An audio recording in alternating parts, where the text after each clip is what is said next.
যেতিয়াই তেওঁ প্ৰদেশ কংগ্ৰেছ কমিটিৰ সভাপতি হ'ল, উপ নিৰ্বাচনত হাৰিলে, তাৰপিছত তিৱা স্বায়ত্ব পৰিষদ হাৰিলে, তাৰপিছত কাৰ্বি স্বায়ত্ব পৰিষদ নিৰ্বাচন হাৰিলে, ডিমাচা স্বায়ত্ব পৰিষদে এটা আসন নাপালে, তাৰপিছত গৈ পেলাই মিচিং হাৰিলে, দেউৰী হাৰিলে।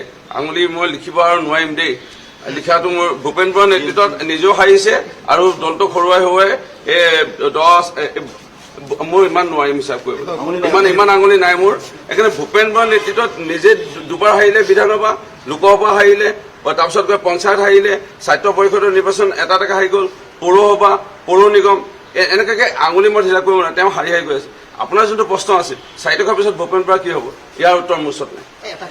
ইয়াৰ উত্তৰ অসম প্ৰদেশ কংগ্ৰেছ কমিটি বোলা যোনটো দল আছে, সেই বোলা দলটোৰহে এইটো উত্তৰ দিবলৈ অধিকাৰ আছে। মই ইয়াত উত্তৰ নিদিওঁ। কি ক'লে মই শুনি পোৱা নাই। উপ নিৰ্বাচন আকৌ হাৰিবৰ কাৰণে উপ নিৰ্বাচন। মই ভূপেন দা বুলি মাতো। মই কেইদিনমান আগতো মই পৰামৰ্শ দিছিলোঁ, এবছৰমান হ'ল, যে ভূপেন বৰা ডাঙৰীয়াই পাৰিলে পঞ্চায়ত নিৰ্বাচন এটা প্ৰথমতে প্ৰেক্টিচ কৰক, প্ৰেক্টিচ গেম এটা প্ৰথমতে খেলি লওক। পঞ্চায়ত নিৰ্বাচনত যদি সভাপতি তেওঁ জিকি যায়, তাৰমানে তেওঁ বিধানসভা হয়তো জিকিব পাৰিব। সেইকাৰণে প্ৰথমতে পঞ্চায়ত নিৰ্বাচনটো খেলি লওক, তাৰপিছত তেওঁ বিধানসভা নিৰ্বাচনৰ কথা চিন্তা কৰক। পাটনাত থাকিব লাগিব, পাটনাত থাকিলে নিশ্চয় তেওঁ সাফল্য হ'ব। আকৌ লাভ জেহাদৰ কথা কয় কৃষ্ণ, সেইবোৰ যদি কয়, গীতা ওপৰতে যদি ধ্যান দি ভগৱানৰ নাম লৈ, ঈশ্বৰৰ নাম লৈ আকৌ যদি চকীত বহি পেলাই ঘোষা পাঠ কৰে, ক'পা হ'ব? মানে বস্তুটো নিয়মত যাবই লাগিব। নিমিলে নহয়, মিলা নাই, মিলিব লাগিব, চিষ্টেমটোত মিলিব লাগিব। এতিয়া মই যদি কওঁ হাই ভগৱান এনেকা বুলি কয়, যদি মই ভগৱানক প্ৰাৰ্থনা কৰোঁ, ক'পা হ'ব? হেল্ল' ভগৱান এনেকা বুলি নহ'ব ন। মইতো আঁঠু কাঢ়িবই লাগিব, তুমি চিত্ৰ বিতুমূৰতো মই গাবই লাগিব, মোৰ ভুল কুটি মাফ কৰা প্ৰভু বুলি ক'বই লাগিব মই প্ৰাৰ্থনা কৰাৰ পিছত। মই যদি সেইকণ নকওঁ আৰু ডাইৰেক্ট চকীত বহি বহি হাই হেল্ল' বুলি কৈ পেলাই প্ৰাৰ্থনা কৰোঁ, ক'ব হ'ব? সেইটো হয়। আৰু লাভ জেহাদৰ কথা, এতিয়া ঘোষাত লাভ জেহাদ ইংৰাজী শব্দটো আছে, লাভ জেহাদ শব্দটো যদি সোমাই দিয়ে এনেকুৱা নহ'ব। এতিয়া তেনেকৈ একো বিচৰা মোৰ খালি প্ৰাৰ্থনা কৰোঁতে এটাই কওঁ যে মোৰ ল'ৰা, মোৰ পৰিবাৰ আৰু মোৰ লোভ, মোহ, ক্ৰোধ, অহংকাৰ, এই 4টা কেতিয়াও আহিব নিদিব।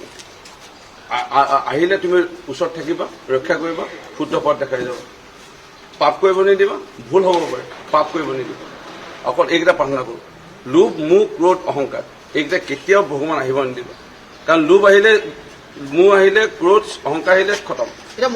আপোনাৰ নাই এইকেইটা নেকি?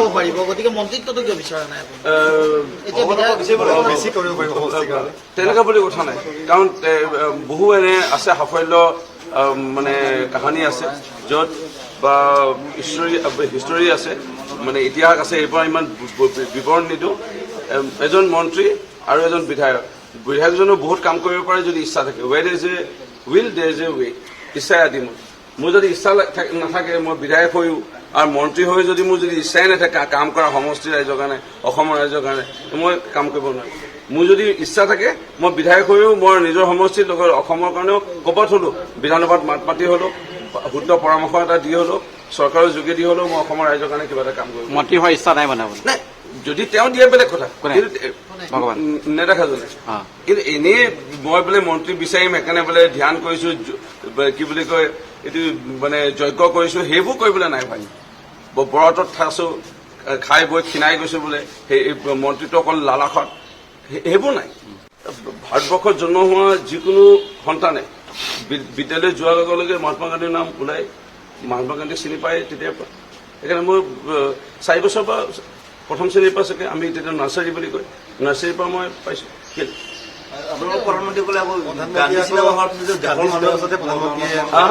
গান্ধী চিনেমা যেতিয়া হৈছিল তাৰ পাছতে প্ৰধানমন্ত্ৰীয়ে কৈছে যে দেশৰ মানুহে মহাত্মা আগতে পাইছিলে। চাওক, মহাত্মা গান্ধীৰ নামটো যিকোনো এজন সন্তানে জন্ম হোৱাৰ পিছত ভাৰতবৰ্ষত বিদ্যালয় যোৱাৰ লগে লগে দেখা পায়।